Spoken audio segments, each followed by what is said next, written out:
Please welcome to the stage, D. Martin Austin!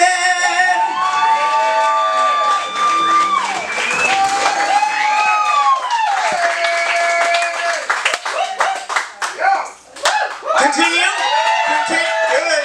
Good.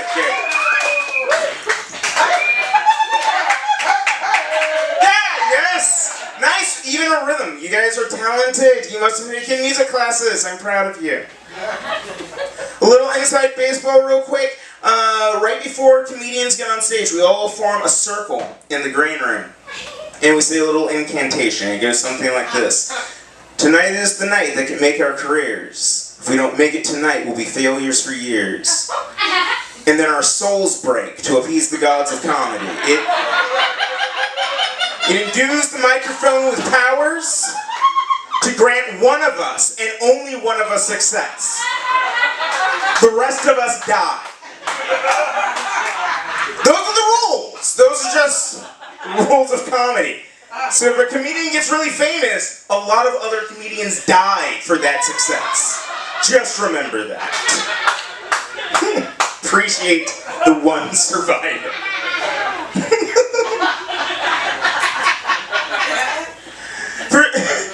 For those of you who might be unfamiliar with me, which would be all of you,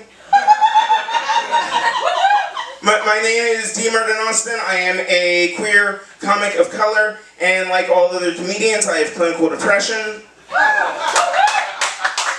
But unlike most comedians, I will not act on my suicidal impulses because I don't want to commit a hate crime. So that's been working out nicely. It's great. But people aren't really sure what I mean when I say identify as queer, which is fair, because it means a lot of different things to a lot of different people. In my particular case, it's kind of like being gay, only I also date women, and it's super fucking gay. It is just the gayest thing ever. It's really... Because I'm a few very specific kinds of queer. First of all, I'm a power bottom, which just means I seek out sexual situations in which I can be aggressively submissive. So it's the most Portland sexuality possible. It's very relatable here.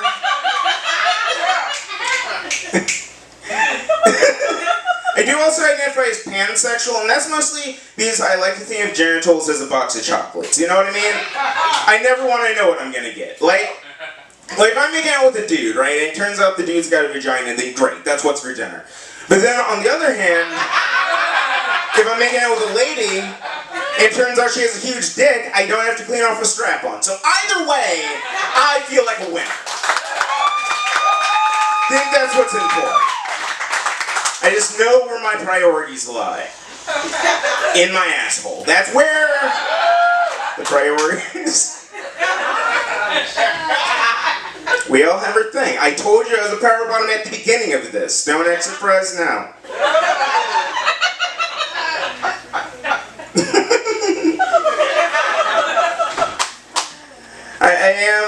I am non-binary or gender non-conforming, which are very fancy academic terms. They just mean I don't give a fuck what you think. That's really what it is. Yeah. Technically, though, what it means is I don't necessarily identify with any specific gender, masculine or feminine. Although I do lean heavily towards the feminine end of the spectrum, and it's not for the clothes or the makeup or anything stereotypical like that. It's just that I hate men. And, I'm sorry, I should rephrase that. It's not that I hate men, it's just everything you say and do.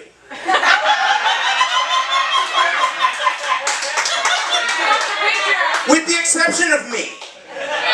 I like it when you do that. You should do more of that just silently. That's when you're the most cute. I'm sorry, was that sexist of me to say that? Just remember, a few minutes ago I said I don't give a fuck what you think. That still applies. That's for the whole set. That's I'm kidding. You guys are lovely. Thank you for being here. No, seriously, all of you. You're all wonderful. Give yourselves a round of applause for being wonderful. Not you. You know, why the fuck are you applauding? I don't give a fuck about you. No, sorry. I'm sure you're lovely. Deep down inside, somewhere within that cold exterior, there's a warm, loving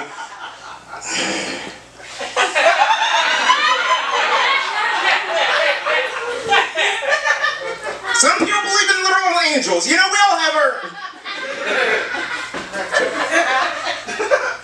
I'm a good person. I am. Fuck you! Really? Are we a sex positive crowd? 24 Lanier, good. Discussing human sexuality. Wonderful. Are we down with discussing our parents having sex? Are we down? Yes. Not as much enthusiasm on that one. That happens a lot. Which is odd to me, because personally, I just like to think my conception was the best sex my mom ever had. You know what I mean? Like a real squirt fest. Like, I want to imagine my mom screaming like a howler monkey the whole time. And I think, logically, that's what everyone should want for their mom, right? Because this is the woman that carried you in her uterus for 9 months before pushing your bulbous cranium through her once joyous vagina so she could waste the rest of her life on your worthless ass. And you don't think she deserves to enjoy the ride? Really, guys? By the way, I was joking earlier. I really do like you. We can still be friends. And your mom deserves to enjoy the ride. That's all. I'll be honest with you guys, okay? Because my dad's kind of awkward and mousy, so I have a hard time really imagining him laying the soul pole proper. But I would like to think that just that one time, that one night, you know, he pulled out all the stops, really gave it his all. Maybe rubbed some coke on his cock. I don't know. Shrista knows that move. Listen, guys. My parents did most of their sex in the 70s. They didn't have Viagra yet. All they had was coke cocking. Which is also what I'm hoping my dad shouted out as he ejaculated into my mom. Just coke cocking, her toes curled, her weave tightened, faith in the grace of the nation restored. Beautiful. 9 months later, this beautiful bitch was born. You're welcome. Big up to my mom's cooch. Big up. Big up to my mom's cooch. That seems weird. That sounded weird. Here's the thing, guys. I'm not happy knowing my mom's got a snapper. I'm not. What? You heard me. But here's the thing, okay? Look at me. I am gorgeous, and I already explained that my dad is kind of awkward. So clearly, my mom is sitting on pure fire, you guys. Like. Good pussy's good pussy, no matter who it's attached to. That's all I'm saying. Stephen Hawking said it. It's in the first few pages of A Brief History of Time. It's science, guys. Apparently I'm the only one who loves science. Fine, whatever. Come on, Portland.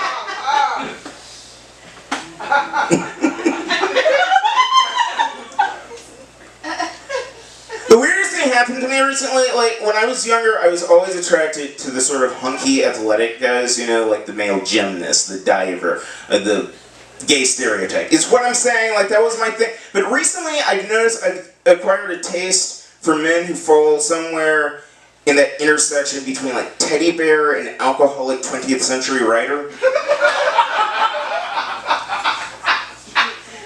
Like, I think I want to fuck Teddy Ruxpin, and I'm not sure of how, when, or why that happened, but it's my thing now, so I'm living with that.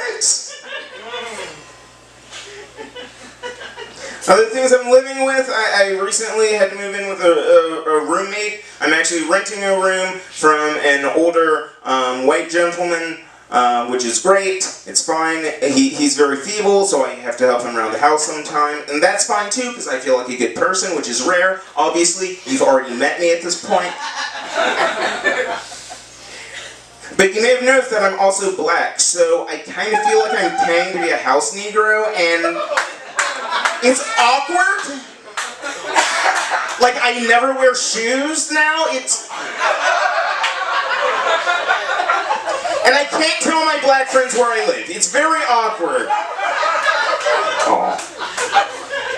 The other thing is, like, he's a normal, older, white guy. Also known as mildly racist. So he's, like, teaching my kids Spanish, and that's cool, but we were in the grocery store the other night, and there was a Mexican guy standing right behind us in line, and my housemate looks at the guy and gets this great big warm racist smile on his face. And turns to my kid and says, "Say hello to the Mexican." And my kid, being a reasonable human being, says, "Hi." My husband says, "No, in Espanol. They like that." And I could tell from the look on this man's face, he did not like that. He did not fuck with that at all, but he was reasonable, he played along with it, right? And my housemate turns to my kid and he's like, "See, Mexicans are very polite people." So I did what any reasonable person would do, and I left my kid in the grocery store. So I just... Fuck him, he's dead now.